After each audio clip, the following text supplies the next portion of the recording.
بسم اللہ الرحمن الرحیم۔ شروع کرتا ہوں اللہ کے پاک نام سے جو بہت بڑا مہربان نہایت رہنے والا ہے۔ دوستو، بہنوں، بھائیوں، بزرگوں، السلام علیکم ورحمۃ اللہ وبرکاتہ۔ تاریخ اسلام میں ہم سلطنت عثمانیہ، دولت عثمانیہ کا ہم داستان جاری کیے ہوئے ہیں، اس کی تاریخ کو بیان کر رہے ہیں، جس کی آج 39 نمبر قسط ہے، اس میں ہم خوش آمدید کہتے ہیں۔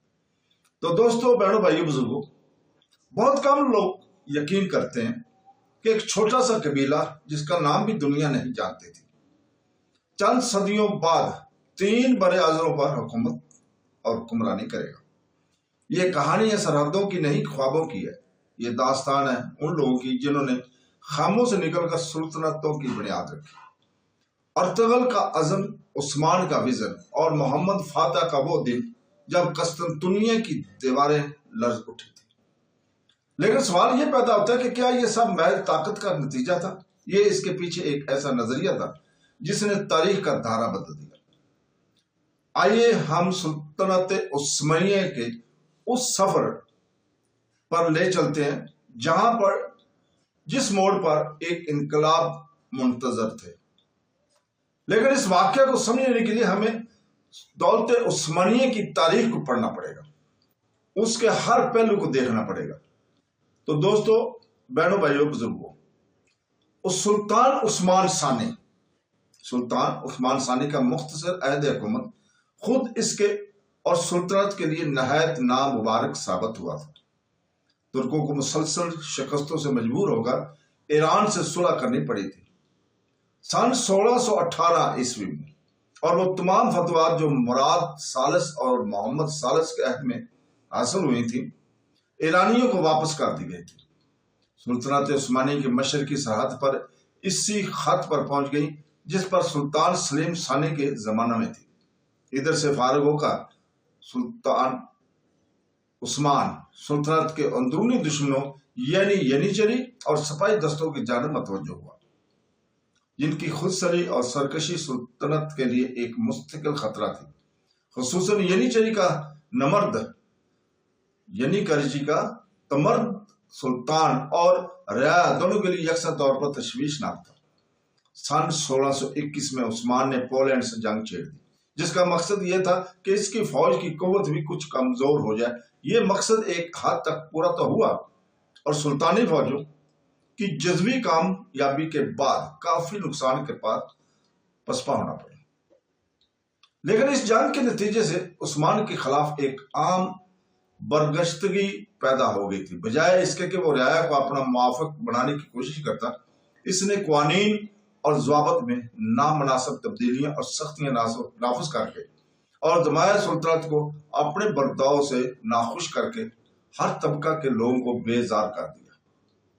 سن 1622 میں اس نے سفر حج کا ارادہ ظاہر کیا، لیکن یہ پوشیدہ نہ تھا کہ اس کا اصلی مقصد دمشق پہنچ کر کردوں اور دوسرے سپاہیوں کو ایک فوج مرتب کرنا تھا، جسے جدید طرز پر منظم کر کے وہ ینیچری اور سپاہی کے لیے بخقرینی کے لیے قسطنطنیہ لانا چاہتا تھا۔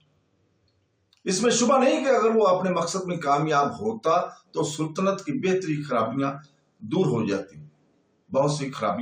ہو جاتی، لیکن اس قسم کی مہم کے لیے جیسی رازداری اور قوت عمل کی ضرورت تھی، عثمان اس سے خالی تھا۔ ینیچری کو اس کے اصلی مقصد کا علم ہو گیا تھا اور انہوں نے برا فروختہ ہو کر سلطان کو اس سفر سے روک دیا اور پھر موجودہ وزیروں کا قتل کا مطالبہ کیا۔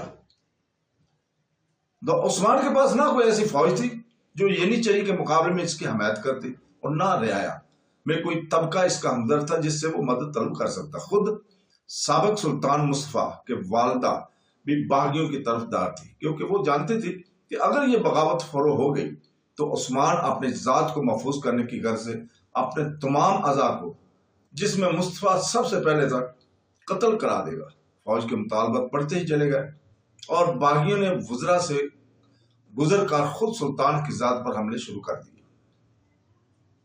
چنانچہ انہوں نے عثمان کو گرفتار کر کے قید کر لیا اور مصطفیٰ کو رہا کر کے دوبارہ تخت پر بٹھایا، داؤد پاشا، جس کے بعد اس بغاوت میں بہت زیادہ دخل تھا، صدر اعظم کے عہدہ پر متمکن ہوا، لیکن اسے اندیشہ تھا کہ مبادا کو انقلاب پھر پیش آئے، لہذا اس خطرہ کو ہمیشہ کے لیے رفع کرنے کی غرض سے وہ اپنے 3 ساتھیوں کو لے کر عثمان کی قید خانے میں داخل ہوا اور نہایت بے رحمی اور شکافت کے ساتھ اسے پھانسی دے کر ختم کر دیا۔ عثمان کا خون تھوڑے دنوں کے بعد رنگ لایا اور خود ینیچری میں قاتلوں کے خلاف برہمی پیدا ہوئی۔ مصطفیٰ نے بھی اس حادثہ پر رنج و غم کا اظہار کیا اور قاتلوں کی سزا کا حکم نافذ کیا۔ تاہم حکومت میں جو انتشار پیدا ہو چکا تھا وہ بدستور قائم رہا اور مصطفیٰ کی نااہلی میں ذرا بھی فرق ظاہر نہ ہوا۔ اس کی ماں سلطانہ والدہ اصلی فرما روا تھی۔ سلطنت کے اعلیٰ عہدوں کے لیے ہر امیدوار رشوت کے ذریعے سے ینیچری اور سپاہی فوجیوں کے مدد حاصل کرنا چاہتا تھا۔ قسطنطنیہ میں بدامنی اور شورش یہاں تک بڑھی کہ خود فوج پر بھی اس کا اثر پڑا اور اس نے عاجز آ کر وزرائے سلطنت کی یہ خواہش منظور کر لی کہ مصطفیٰ کی معزولی کے بعد نئے سلطان کی تخت نشینی کے موقع پر وہ اپنے دستوری انعامات کا مطالبہ نہ کرے گی۔ چنانچہ اگست 1623 میں مصطفیٰ دوسری مرتبہ معزول کیا گیا اور سلطان عثمان کا بھائی شہزادہ مراد، جس کی عمر صرف 12 سال تھی، تخت پر بٹھا دیا گیا۔ مصطفیٰ کے دوسرے دور حکومت کا قیام 1 سال سے کچھ ہی زیادہ رہا، لیکن یہ قلیل مدت میں بھی سلطنت کے لیے نہایت مضرت رساں ثابت ہوئی۔ اسی دوران میں ایران سے جنگ بھی چھڑ گئی تھی اور بغداد اور بصرہ دونوں سلطنت عثمانیہ کے ہاتھ سے نکل گئے۔ بازلا پاشا والی ارض روم مقتول سلطان کی خون کا انتقام لینے کے لیے اٹھ کھڑا ہوا اور تمام ایشیا کوشش میں بغاوت برپا کرتی۔ وہ ینیچری کا خاص طور پر دشمن تھا اور اس نے اس سے خود سر فوج کو بھی عاجز کر دیا۔ اس عام خلفشار اور بد نظمی میں سلطنت کا شیرازہ درم برم ہو گیا تھا۔ رعایا کا حال حد درجہ خراب تھا اور ہر طرح کی سختیوں اور تباہیوں کی شکار تھی۔ مرکزی حکومت بالکل کمزور ہو گئی تھی اور رشوت ستانی کا اثر سلطنت کے ہر شعبہ میں نمایاں تھا۔ اگر اس وقت یورپ کی کوئی مضبوط طاقت حملہ کر دیتی تو سلطنت عثمانی کے لیے اس کا مقابلہ دشوار ہو جاتا اس وقت، لیکن یورپ کی حکومتیں خود باہمی جنگ اور خانگی انتشار میں مبتلا تھی اس وقت، اور ان میں دولت عثمانیہ کی اس کمزوری سے فائدہ اٹھانے کی قوت بھی نہ تھی۔ 1622 میں سر تامس رو برطانیہ کے سب سے پہلے سفیر کی حیثیت سے باب عالی میں آیا۔ یہ شاہ جمعیس اول کا فرما سوا تھا اور اس کی سفارت کا خاص مقصد ان بحری قزاقوں کے خلاف احتجاج کرنا تھا جو الجزائر اور تیونس کے برطانوی جہازوں پر حملہ آور ہوتے رہتے تھے۔ وہ 5 سال تک قسطنطنیہ میں مقیم رہا اور کسی حد تک اپنے مقصد میں کامیاب بھی ہوگا۔ اس نے اپنے دوران قیام میں سلطنت عثمانی کے اختلال اور زوال سے متعلق واقعات اور حالات قلم بند کیے ہیں۔ ان سے مبالغہ کا حصہ نکال دینے کے بعد بھی اندازہ ہوتا ہے کہ 17ویں صدی کے ابتدائی دور میں سلطنت کی زبوں حالی کس حد تک کو پہنچ گئی تھی۔ اس طرح سلطان مراد دربا صرف 12 سال کی عمر میں 10 ستمبر سن 1623 کو تخت نشین ہوا، لیکن اس نو عمری میں بھی اس نے جس قوت ارادی کا اظہار کیا اس سے وزراء کو اندازہ ہو گیا تھا کہ عنان حکومت ایک ایسے فرمان روا کے ہاتھ میں آئی ہے جو سلطنت کی تمام بد نظمیوں کو اپنی ستوت اور جبروت سے دور کر دے گا۔ ترک مورخ اولیاء کا بیان ہے کہ تخت نشینی کے بعد جب سلطان مراد خزانہ میں داخل ہوا تو میرا باپ درویش محمد اس کے ساتھ تھا۔ خزانہ میں طلائی اور نقرائی ضروب میں سے کچھ بھی باقی نہ تھے، صرف 20,000 پیاستر اور الماریوں میں چند مونگے اور چینی کے برتن رہ گئے تھے۔ بادشاہ نے سجدہ کیا اور پھر کہا کہ انشاءاللہ میں اس خزانہ کو انہی لوگوں کی جائیداد سے پور کر دوں گا جنہوں نے اسے لوٹا ہے۔ مراد کی نو عمری کی باعث سلطنت کا انتظام ابتدا اس کی والدہ سلطانہ ماں پیکر کے ہاتھ میں تھی، جو نہایت دانشمند اور مدبر خواتین تھی۔ سلطانہ والدہ کی قابلیت اس وقت سلطنت کے لیے بےحد اہم اور مفید ثابت ہو رہی تھی۔ خطرات اور تباہیوں کے بادل ہر طرف گرے ہوئے تھے۔ سلطنت کے ہر حصے سے تشویشناک خبریں آ رہی تھی۔ سرحد پر ایرانی فوجیں فتح یاب تھیں۔ بازا پاشا اپنی بغاوت میں کامیاب ہو کر ایشیائی کوچے کا حاکم بنا ہوا تھا۔ لبنان کے لوگ علانیہ باغی ہو گئے تھے۔ مصر اور دوسرے صوبوں کے والی بھی اپنی فرما برداری میں متزلزل تھے۔ الجزائر، تیونس اور طرابلس کی حکومتیں خود مختار ہو چکی تھیں اور باختیار خود یورپ کے حکومتوں سے معاہدہ کر رہی تھی۔ روسی قذاقوں کے حملہ اور ان کی تباہ کاریاں نہ صرف بحر اسود کے ساحل پر جاری تھی بلکہ انہوں نے باسفورس میں داخل ہو کر قسطنطنیہ کے ملحق علاقہ میں بھی لوٹ مار شروع کر دی تھی۔ خود پایا تخت میں خزانہ خالی تھا، صلاح خانہ کا سامان تقریباً ختم ہو چکا تھا، رعایا فاقی کشی میں مبتلا تھی اور فوج کی سرکشی اور بے راروی حد کو پہنچ چکی تھی۔ ان حالات کے باوجود جبکہ بد امنی ہر طرف پھیلی ہوئی تھی اور خود مراد کی زندگی خطرے سے خالی بھی نہ تھی، سلطانہ والدہ نے اپنے تدبر اور اعلیٰ قابلیت سے سلطنت کو نہ صرف سنبھالے رکھا بلکہ رفتہ رفتہ فوج اور وزراء میں بھی کچھ قابو بھی حاصل کر لیا تھا، یہاں تک کہ مراد نے تخت نشینی کے 9ویں سال زمام حکومت خود اپنے ہاتھ میں لے لی اور پھر وہ تمام خرابیاں جو سلطنت کو تباہ برباد کر رہی تھی نہایت سرعت کے ساتھ دور ہونے لگی۔ مراد کی کم سنی کے زمانے میں عباس صفوی شاہ ایران کو اپنی سلطنت کے وسیع کرنے کا موقع بھی مل گیا تھا۔ بکیر آغا نے جو بغداد کا کوتوال تھا وہاں کے والی کو قتل کر کے شہر پر خود قبضہ کر لیا تھا۔ دولت علیہ نے اس کے مقابلہ میں حافظ پاشا کو روانہ کیا اور اس نے بغداد کا محاصرہ کر لیا۔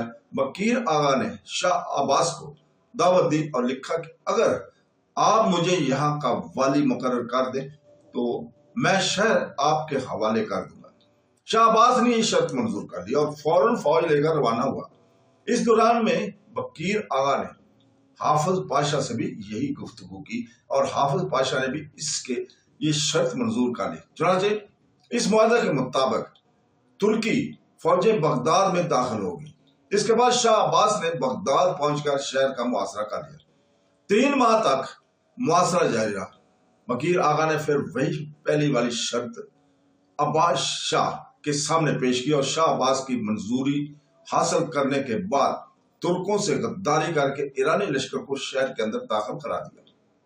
سن 1623 میں شاہ عباس نے بغداد پر قبضہ کر لینے کے بعد بکیر آغا کو اس غداری کی صلح میں قتل کرا دیا۔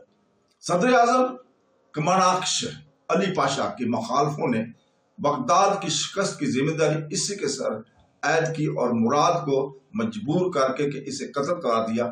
اس کے بعد چرکس محمد پاشا صدر اعظم مقرر ہوا تھا، لیکن وہ تھوڑے ہی دنوں کے بعد مر گیا۔ سن 1624 میں یہ عہدہ حافظ احمد پاشا کو تفویض ہوا۔ اسی سال اس نے بغداد پر فوج کشی کر کے اس کا محاصرہ کر لیا، جو بہت دنوں تک قائم رہا، لیکن محصورین کے استقلال میں کوئی فرق نہ آیا۔ ینیچیری نے گھبرا کر محاصرہ جاری رکھنے سے انکار کر دیا۔ مجبوراً حافظ پاشا محاصرہ اٹھا کر دیار بکر چلا گیا۔ یہاں پہنچ کر ینیچیری نے پھر بغاوت کی، جس کی وجہ سے حافظ پاشا معزول کر دیا گیا اور خلیل پاشا صدر اعظم مقرر ہوا۔ اس وقت خلیل پاشا نے ابازا پاشا کو مطیع بنانے کی کوشش کی، لیکن اس میں وہ ناکام رہا اور اس کے محافظوں نے دوسرے ہی سال اس بھی معزول کرا دیا۔ اس کی جگہ خسرو پاشا صدر اعظم مقرر ہوا۔ اس نے عرض روم پر فوج کشی کر کے ابازا پاشا کو مطیع کیا اور 1628 میں اسے بوسنیا کا والی مقرر کیا۔ اس درمیان میں قسطنطنیہ کی شورش برابر ہی بڑھتی رہی۔ در سلطنت پر تمام تر سرکش ینیچیری اور سپاہی فوجیوں کا قبضہ رہا اور عہدہ داروں کا تقرر اور معزولی انہی کی مرضی پر تھی اور وزراء سلطنت میں سے جو ذرا بھی اس کی مخالفت کرتا قتل کر دیا جاتا تھا۔